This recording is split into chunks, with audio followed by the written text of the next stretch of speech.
Saludos amigos y bienvenidos a esta edición número 53 del podcast Las Cosas Como Son. Recuerde que puede ver la versión en vídeo en el canal de YouTube Profesor Ángel Rosa, en el fanpage de Facebook Profesor Ángel Rosa, o escuchar la versión de audio en Spotify, en Apple Podcast, en Google Podcast o en Amazon Music también. Esta semana, y dado a que esto surgió el día después de que yo hago esta grabación para compartir con ustedes, pues tengo que rescatar un tema que nos va a acompañar, estoy seguro, en varios de los episodios posteriores de este podcast. Y es que el jueves pasado, las autoridades federales en Puerto Rico diligenciaron el arresto de la ex gobernadora Wanda Vázquez Garcet, que fue acusada por un gran jurado federal en 7 cargos que involucran el delito de soborno y otras violaciones a las leyes federales. La ex gobernadora Vázquez Garcet accedió o llegó a la gobernación de Puerto Rico, que es el puesto ejecutivo más importante del gobierno local, luego de que en 2019, en agosto, el entonces gobernador Ricardo Rosselló tuviera que renunciar a su puesto luego de conocerse el contenido de un chat del entonces gobernador con sus allegados. Y Vázquez Garcet era la secretaria de Justicia del gabinete de Rosselló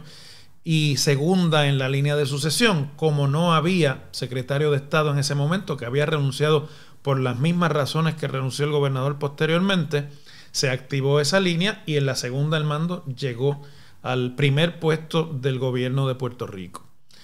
Luego de unos meses, Vázquez Garcet decidió, ya estando en la gobernación, ser candidata en la elección de 2020, para lo cual tuvo que enfrentar un proceso primarista que ocurrió en el mes de junio, pero para el cual se tenían por obligación de ley que radicar las candidaturas en diciembre del 2019. Así que unos pocos meses después de haber jurado la gobernación, la entonces gobernadora se convirtió en candidata y ahí comenzó toda la saga que convirtió a la ex gobernadora en la segunda persona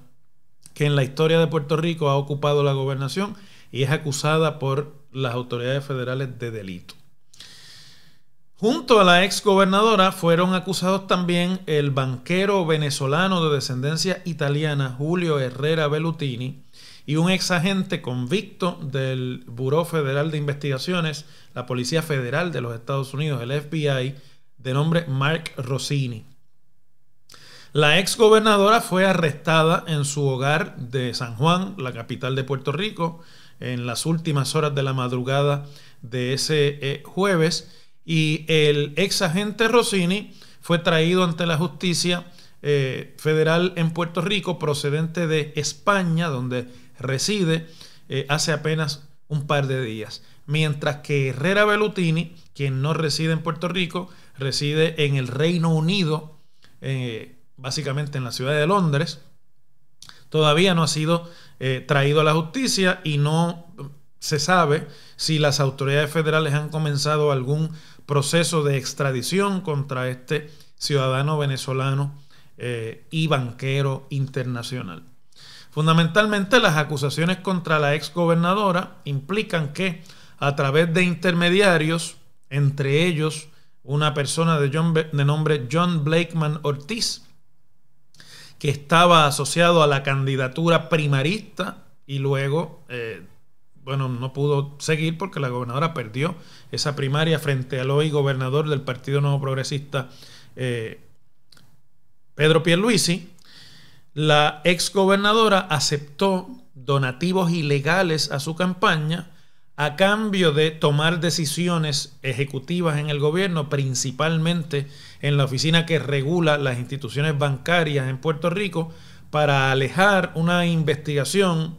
y malograr una investigación que esta entidad gubernamental estaba llevando contra la operación de este banco internacional, que aunque operaba en Puerto Rico, no hacía negocios ni tenía inversiones en Puerto Rico. Fundamentalmente se nutría de depósitos, inversiones y transacciones en la esfera internacional.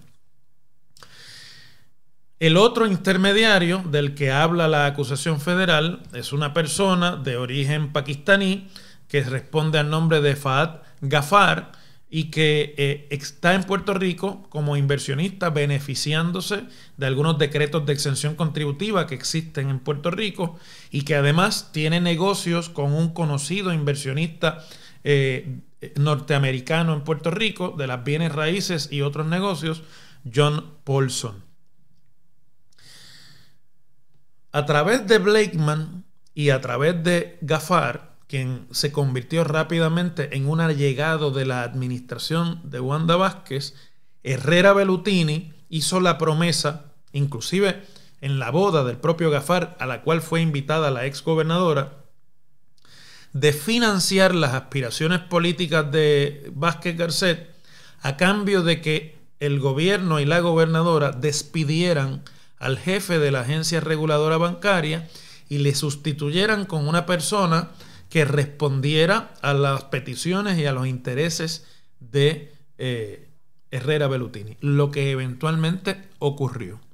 El regulador bancario de Puerto Rico en ese momento, el señor George Joyner, fue despedido por la gobernadora Wanda Vázquez y sustituido por una persona que hasta el momento de ser nombrado regulador fungía como asesor del banco de inversiones del señor Herrera Bellutini, un banco que responde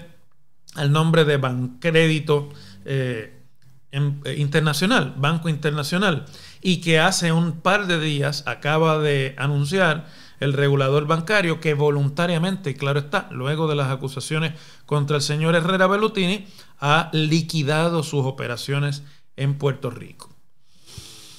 Toda esta madeja de inversionismo político, de soborno y de venta de influencias, obviamente, son acusaciones criminales para las cuales existen pliegos acusatorios en que las agencias federales alegan tener evidencia suficiente para poder probar su caso. En esta acusación, ya la gobernadora Vázquez Garcet fue objeto de una incautación, por ejemplo, de su teléfono celular, así como otras y otros allegados a la entonces mandataria. Y además, Blakeman Ortiz se hizo culpable, hizo un arreglo de culpabilidad con las agencias federales a cambio de información. Y se especula que el señor Fahad también está colaborando con las agencias federales porque, interesantemente, es el único personaje del esquema de soborno y de venta de influencias que no es objeto de una acusación por parte del gran jurado federal. Pero esto ha descorrido un velo de algo que ya se sospechaba en Puerto Rico y que es muy serio en cuanto al funcionamiento del gobierno y de la política en Puerto Rico. Es decir, inversionistas, personas con grandes intereses en las decisiones gubernamentales, se involucran en las campañas políticas de los candidatos a cambio de influencia posterior y de que esos gobiernos tomen decisiones para favorecer sus negocios. Vázquez Garcet ha hecho alegatos de no culpabilidad, como también ha hecho alegatos de no culpabilidad el ex agente federal convicto Mark Rossini al llegar ante la jurisdicción en Puerto Rico. Del banquero Herrera Bellutini, que es conocido en la historia bancaria de su país de origen, Venezuela, como una persona que creció al rescoldo de inversiones en la bolsa venezolana a finales de la década de los 80 y antes de la instauración del régimen chavista que allí todavía que está en el poder. Una persona vinculada a procesos inescrupulosos de operaciones bancarias, de desfalque y de lavado de dinero. Es decir, que es una persona que viene precedida a hacer negocios en Puerto Rico de esa fama. Y además, allá en el Reino Unido, donde reside, se ha revelado más recientemente, estaba también integrado al esfuerzo de financiamiento de campañas del Partido Conservador, los Tories, que están en el poder, y específicamente el ascenso al poder del recientemente mal logrado primer ministro Boris Johnson, que acaba de renunciar a su puesto como jefe del gobierno británico. Y figura como no solamente un donante importante del Partido Conservador, sino inclusive como un donante de eventos tan fastuosos, un donante importante de eventos tan fastuosos como, por ejemplo, el jubileo de platino de la soberana británica Isabel II. Es decir, que estamos hablando de una persona que a través de sus negocios y de sus inversiones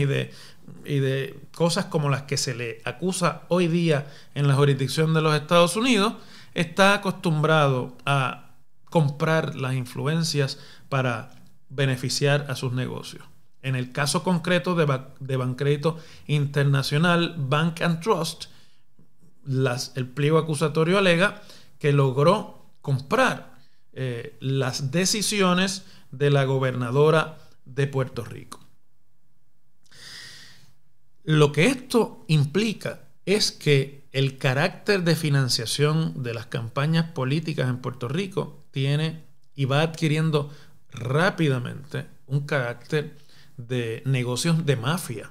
y de prácticas mafiosas para la compra y venta de influencias. Veamos fundamentalmente cómo fue el esquema del que hoy es acusado Herrera Bellutini y que está acusada la exgobernadora y Mark Rossini.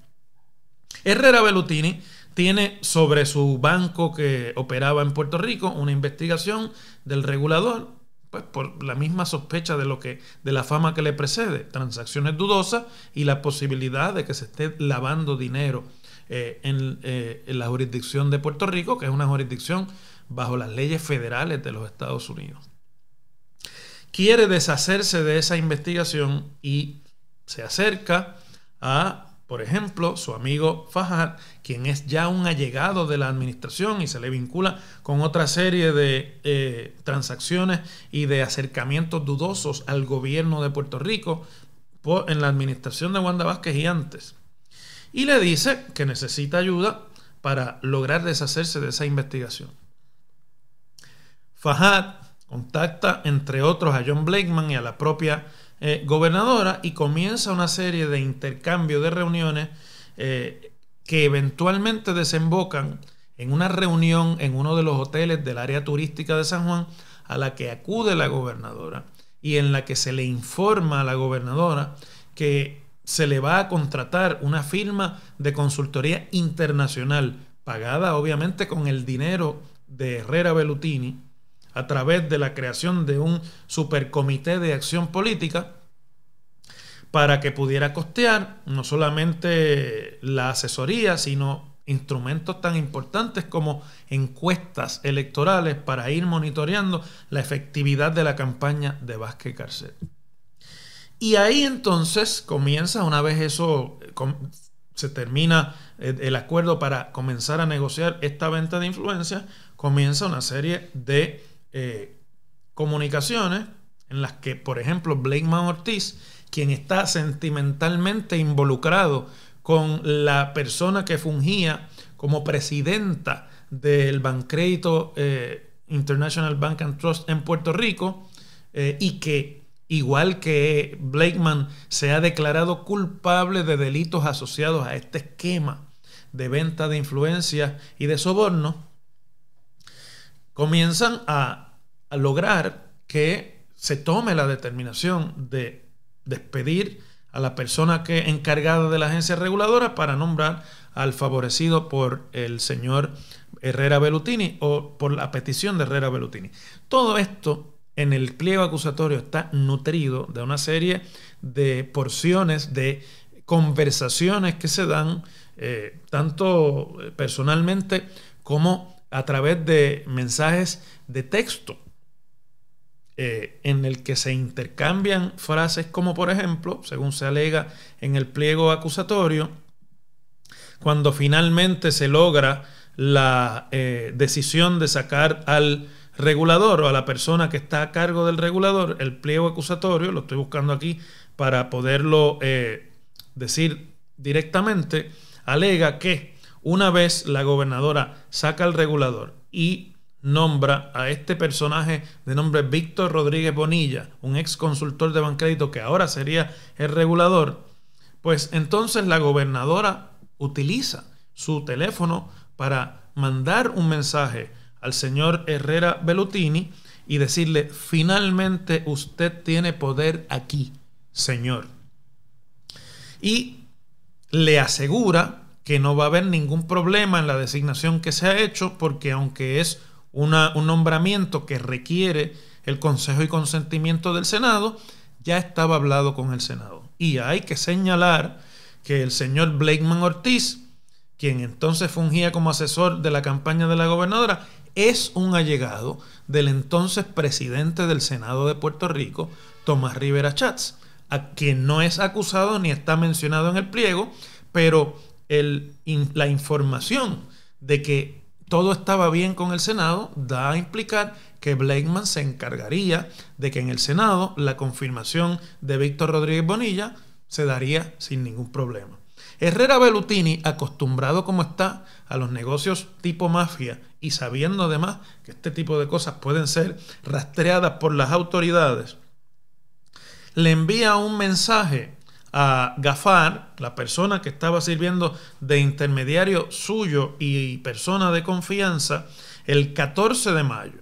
un tanto después de que se da esa designación, que inclusive fue notificada a Gafar por la subsecretaria de la Gobernación, Lilian Sánchez, con un mensaje que utilizó un emoji de corazón para indicarle que ya estaba tomada la decisión y operacionalizada a favor de los intereses del banquero. Lilian Sánchez, debo mencionar, también es colaboradora de la investigación federal. Entonces, Herrera Bellutini le escribe a Gafar y le dice que debería mantener todo lo que se ha hablado en secreto, a lo que a través de la mensajería de texto Gafar le contesta diciendo: el poder no dura a menos que sea silencioso. Es decir, que surge de la evidencia que alega tener las autoridades federales, que aquí había no solamente la comisión de delitos de soborno, sino una conspiración para toda esta actividad ilegal, lo cual es parte de los pliegos acusatorios contra estas tres individuos que finalmente terminan acusados. Este es un golpe muy fuerte sobre la credibilidad del sistema político de Puerto Rico, que a pesar de ser una jurisdicción autónoma, entre comillas, o un territorio no incorporado de los Estados Unidos, tiene su propio sistema de partidos políticos, que es un sistema bipartidista, que no es igual al de los Estados Unidos, aunque hay algunas relaciones entre los partidos políticos puertorriqueños y los partidos políticos estadounidenses, pero sobre todas las cosas es un golpe fortísimo sobre la credibilidad de Puerto Rico en los Estados Unidos y en la comunidad internacional. Deja muy mal parado al sistema y a los actores políticos en Puerto Rico como un lugar donde se pueden comprar influencias, donde los negocios pueden ser influenciados con una apropiada inversión de dinero en las ambiciones personales de los funcionarios que tienen poder para tomar determinaciones, y sobre todo deja de una manera muy débilmente parado al partido en el poder, que es el Partido Nuevo Progresista, al que pertenecía la entonces gobernadora y al que pertenece el actual gobernador. Y claro, mucha gente puede decir, bueno, la corrupción es un asunto de individuos, no es un asunto de partidos, porque el partido contrario al Partido Nuevo Progresista, el Partido Popular Democrático en Puerto Rico, también ha tenido problemas de corrupción y ha tenido acusaciones, inclusive a nivel federal, de algunos de sus funcionarios por asuntos de corrupción, aunque luego no se ha conseguido la convicción de esos funcionarios, por lo menos en la esfera federal. Por lo menos del otro gobernador que fue acusado, que es Aníbal Acevedo Vilá y que pertenece al Partido Popular Democrático. Pero la realidad es que los tiempos han cambiado y el sistema y la credibilidad de los partidos políticos en Puerto Rico está muy, muy deteriorada, especialmente después del verano de 2019. Y esto simplemente abona al convencimiento cada vez más general de que los políticos puertorriqueños están a la venta y de que una gran madeja de corrupción opera al interior de las organizaciones políticas en Puerto Rico, cual opera la mafia en algunos de los sectores turbulentos, ¿no? Por ejemplo, del narcotráfico a nivel internacional. Es un golpe irreparable. La ex gobernadora y algunos de los coacusados han hecho alegación de no culpabilidad, lo que quiere decir que por el momento el proceso continuará en la jurisdicción federal como si fuera a ocurrir un juicio contra estas personas. Hay mucha especulación sobre cuánto y tiempo van a durar estas personas sin hacer un acuerdo de culpabilidad, especialmente la ex gobernadora, quien fuera de sus puestos en el gobierno no tiene mayor otra relevancia ni riqueza. Por lo tanto, en este momento es una persona que está retirada del gobierno de Puerto Rico y que junto con su esposo, el ex juez Jorge Díaz Reverón, fundamentalmente tienen una pensión gubernamental como ingreso. Las defensas a nivel federal pues tienen unos costos altísimos y defensas de casos tan complicados como estos tienden a llegar inclusive a costos millonarios. Algo para lo que mucha gente especula, la ex gobernadora no tendrá recursos y terminará entonces buscando un acuerdo con las autoridades. Herrera Bellutini tiene dinero de sobra y va a poder aplazar la acusación, llegar a acuerdos con las autoridades o inclusive enfrentar el juicio con los mejores abogados que para esto pueda encontrar en el mundo entero, porque tiene capital de sobra para esto. Y Mark Rossini, quien ya anteriormente en su vida llegó a un acuerdo de culpabilidad con las autoridades federales que les valió salir del FBI a principios del siglo XXI, 2008 creo que fue, pues habrá que ver cuánto dinero ha logrado capitalizar en su turbulenta carrera profesional para lograr una defensa. En cuanto al resto de los implicados aquí, creo que hay que hacer un comentario muy acuciante. En este momento, muchas de las personas descritas en ese pliego acusatorio como co-conspiradores o como personas que facilitaron la conspiración, o se han hecho acuerdos de culpabilidad o no han sido tocados y acusados, aunque hay la teoría de que puedan estar colaborando con las agencias federales. Sería muy penoso que gente de la más baja calaña, que ha prestado sus posiciones gubernamentales para el tráfico de influencias, o supuestos inversionistas con velos de honorabilidad que se dan la vida de jet setters en la sociedad puertorriqueña y que exhiben con opulencia sus grandes riquezas ante la miseria del país, logran salirse con la suya simplemente por un acuerdo de colaboración. Y me parece que sería importante que hasta donde alcance este tipo de esquema se puedan lograr las convicciones de sus participantes. No solamente lo requiere la justicia, sino que creo que lo va a requerir también la sociedad puertorriqueña para sentirse que de alguna manera puede y tiene defensas contra este tipo de actividad ilegal contra los mejores intereses de la sociedad.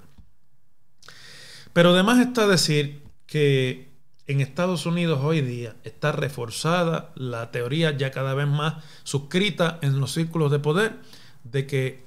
todo aquello que tenga que ver con Puerto Rico puede estar maculado de corrupción. Igual está manchada la visión que sigue habiendo de que Puerto Rico, por diferentes decisiones de leyes contributivas, se ha convertido en un refugio de evasores contributivos y de gente que anda haciendo negocios en Puerto Rico para evadir la jurisdicción de impuestos federal en los Estados Unidos, lo cual le hace mucho daño a la credibilidad y a la reputación del gobierno de Puerto Rico ante las autoridades del Tesoro Federal, que tienen después de todo la última palabra junto al Congreso de aquellas herramientas que se le provee al territorio no incorporado para su propio desarrollo y crecimiento económico. Pero sobre todas las cosas, es un golpe muy grande para las futuras generaciones, que han crecido, como discutíamos en el pasado podcast en que hablábamos de las expresiones de Bad Bunny contra el gobierno de Puerto Rico, convencidos de que no hay otro futuro que la crisis y que no hay otra salida que entregarse al dominio de intereses y sectores políticos acostumbrados a sobrevivir en el lodazal, en la cloaca de la corrupción, y donde la más hermética de las reputaciones públicas pareciese estar a la venta y podría ser comprada. Yo espero que esto le sirva a las personas que me están viendo en este momento de reflexión, porque se avecinan procesos electorales, porque hay movimientos políticos organizándose en Puerto Rico en base a esa frustración que casos como este generan, y porque está bueno ya de que los electores puertorriqueños sigan haciéndole el juego a estos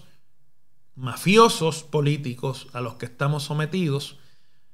como si fuera una competencia entre los propios electores, cuando al final se están sirviendo los intereses de gente que a la menor provocación venden los intereses de la sociedad a cambio de sus intereses y ambiciones propias.